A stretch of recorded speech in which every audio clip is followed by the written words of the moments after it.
Learning objective 9.3, account for other features of bonds payable. Let's take a look at partial period interest amounts. Google Incorporated issues $100,000 of 8% bonds payable at 96 on August 31st, 2018. The market rate was 9%, and these bonds pay semi-annual interest. Looking at the coupon rate at 8% and the market rate at 9%, the market rate is higher, so the bond price is going to be lower. That means these are going to be sold at a discount. The first few lines of Google's amortization table would read as follows. So you'll have the semi-interest date, August 31st. Well, this is the issuance date, so there's really nothing associated with the payment. But your bond, the discount on the bond is $4,000, and the bond carrying value is $96,000. If you recall, discount is the amount that we're reducing it for. And by the way, this is, it tells you it was sold at 96, so $96,000. That means the discount was $4,000. So the carrying value will be $96,000. That's computed by taking $100,000 minus the $4,000. On February 28th, 2019, the first payment is going to occur. The interest payment is locked in at 4%. Well, you say, okay, 8% is the bond, and that's the coupon rate, so that should be the payment, right? Well, yes, but there's semi-annual rates, so we're going to divide that by 2, so it's at 4%. So 100,000 multiplied by 4% will give you $4,000. So the payment will be $4,000. The interest expense will be computed by taking the carrying bond value amount of $96,000, and we're going to multiply it by the market rate at the time of the issuance, which was 9%. But because it's semi-annual, then we're going to take the 9% and divide it by 2. And that's going to give us 4.5%. So we'll take 96,000, multiply it by 4.5%, and we're going to get $4,320. So that's going to be the interest expense we're going to be recognizing. And the difference between the interest payment amount and the interest expense will be the discount amortization. And in this case, 4,320 minus 4,000 is going to be 320. That means that now the discount amount or the discount balance will be 4,000 less the 320, which now gives us 3,680.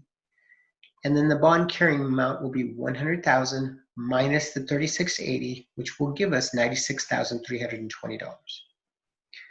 We'll go through the next payment, August 31st, 2019. Again, $4,000. The interest expense is computed by taking the $96,320, multiplying it by 4.5%, and that's going to give us $4,334.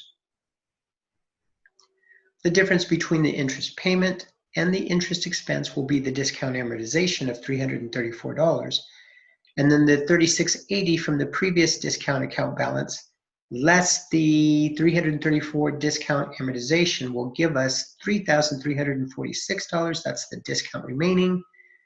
And now the carrying value increases to $96,654. And that's computed by taking 100,000 minus the 3,346. So this is the table that exists at this point in time. Alphabet Incorporated accounting year ends December 31st. So at year end, Google must accrue interest and amortize bond discount for 4 months as follows. Well, we're looking at December 31st, 2018 because the bonds were issued on August 31st, 2018.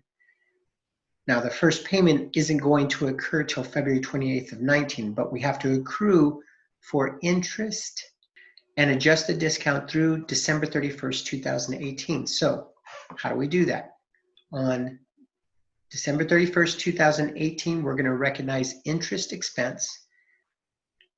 Now we've already computed the 4,320, that was computed here, the interest expense, but that's between August 31st, 2018 and February 28, 2019.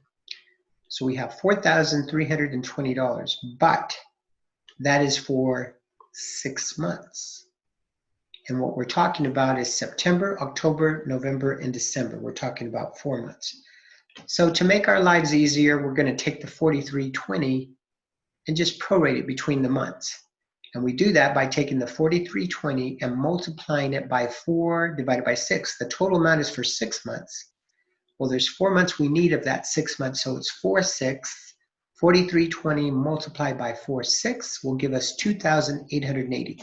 So that is what the interest expense will be recognized on December 31st. The interest payable will be the total amount of the bond payment that is due on February 28th. So we're looking at 4,000, multiply that by 4/6 as well, and that's 2667. And then the bond discount is the 320, which is listed here, 320. That's the total amount for 6 months, and we're going to multiply it by 4/6. So that gives us 213. So here's the journal entry to accrue for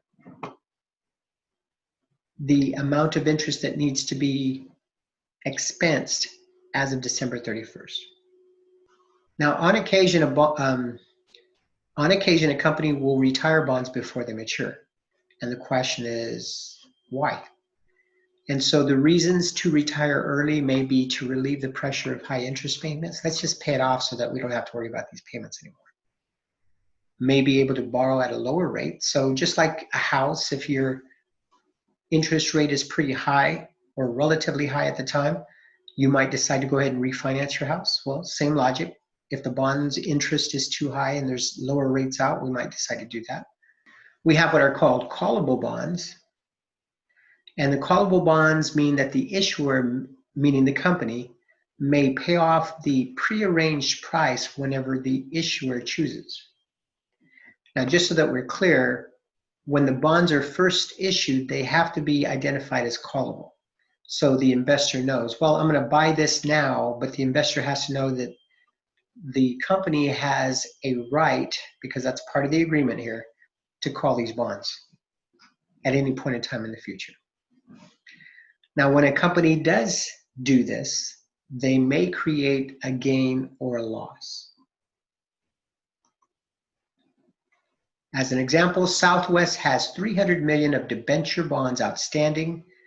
The unamortized discount is $30 million, and the bonds are callable at 101.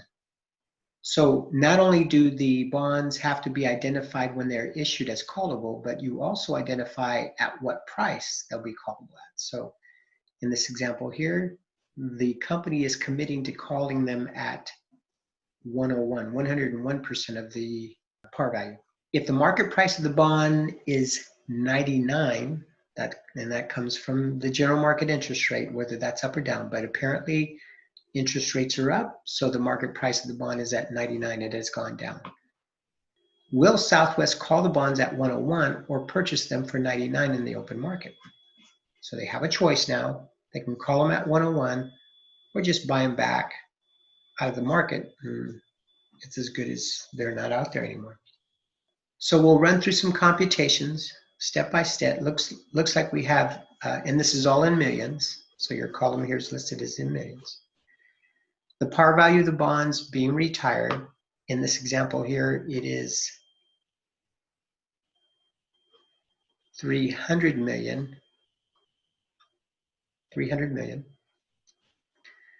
Less unamortized discount. They told you that the unamortized discount is 30 million, so there is the 30. So therefore, we can compute the carrying amount of the bond by simply taking the 300 million par value and subtracting the unamortized discount of 30. So our carrying amount of the bonds being retired is $270 million. They told us that the market price is now at 99. If we take 300 million and we multiply it by 0.99, we will come up with 297 million. If we buy all of these bonds back at $297 million, then we will have to record a loss on retirement of bonds, and that's the difference between the market price and the carrying amount. 270 minus what we're going to have to pay of 297 gives us 27 loss, $27 million loss. In some cases, bonds can actually be converted to a stock. We call those convertible bonds, and notes. And notes meaning that you could also have a note payable that can be converted to stock as well. So bonds may be converted into stock. Investors can benefit from assured receipt of interest and principal on the bonds, which that would have that anyway, but they potentially could enjoy some gains on a stock if they are converted. So it's very attractive to investors and often accept lower interest rates. So let's take a look at an example here. Southwest has convertible notes payable for $100 million. Assume the notes holders convert notes into 4 million shares of Southwest common stock with a par value of $1, and this occurs on May 14th. So we'll take a look at the journal entry just the way it's set up. May 14th, there's going to be a debit to convertible notes payable for $100 million. And now we have to recognize the new common stock, which would be a credit. Common stock now, the initial common stock entry is always going to be at par value. So in this case, it is 4 million shares at $1 par value. So 4 million at $1 means $4 million. So 4 million times $1 gives us 4 million. That's going to be the credit to common stock. And then anything that is received in terms of credit, since we're giving up $100 million in a liability, that's almost like receiving cash, right? In fact, they could have just paid us the cash. We could have sold them the stock and then turned around and paid off the debt, right? But in this case, we paid off the debt. So that was $100 million worth of debt that's just gone now. So we issued the 4 million at par. The difference between the consideration, what we actually received, and the par value of the stock will be applied against paid in capital in excess of par common. So that's why we have a credit here of $96 million. Now, this might make a little bit more sense if we simply have the numbers that are to be there beforehand. So imagine, even before this journal entry, we borrowed the money, whatever date that was, it doesn't really matter. We borrowed $100 million, we debited cash, and we credited note payable. Let's make that specific, convertible notes payable. So we have a debt here, a liability. We took in the cash, but we have a debt here, a liability. So we owe that money. And now by nature of this conversion, we're saying, okay, we're gonna get rid of this. So that's the debit, $100 million to convertible notes payable. So that's why on May 14th, so that would be 5/14, we are debiting convertible notes payable for $100 million. This wipes this out. The debt is gone. It's completely gone. We are going to go ahead and recognize $4 million. This occurs on 5/14 as well. That's the par value of the common stock that was issued. And so we have a debit here, a credit here, out of balance. And we know we're going to have to recognize a little bit of paid in capital in excess of par. Well, a little bit means, in this case, it's 96. So we're going to credit paid in capital in excess of par common of $96 million. So in the end, it's as if they took in, see, if you just ignore this, this came in and out, right? It's as if they just actually sold it for $100 million. And that was above, 96 million above the par value.